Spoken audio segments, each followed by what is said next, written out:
The COP29 summit is more than just a global gathering. It's an opportunity to amplify some voices.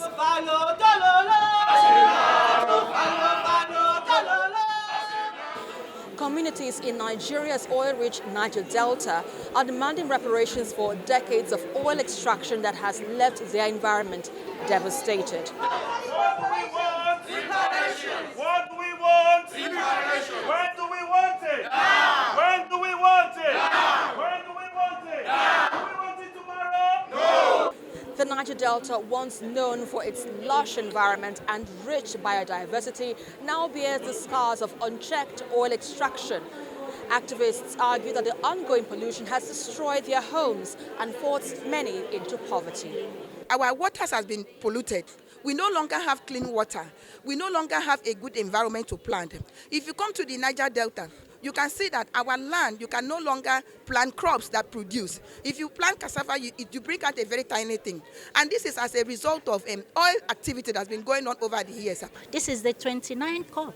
Instead of the problems to reduce or solutions to be found, the problems keep increasing and there's no solution in sight. The solutions that the UN and the corporations are coming up with are measures that they will keep generating profit.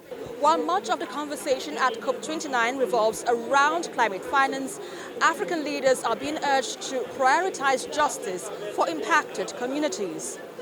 We are pushing that our politicians have to rise up to the fact that we are the global south, the Africa, and all the challenged and vulnerable nations are owed a climate debt for the years of exploitation, for the years of environmental degradation, and for the harm suffered by the environment and individuals and humans. For the people of the Niger Delta, this summit represents hope, the hope that global leaders will listen and take concrete steps towards addressing the injustices they have endured. Esther Makwariola, TVC News, Azerbaijan.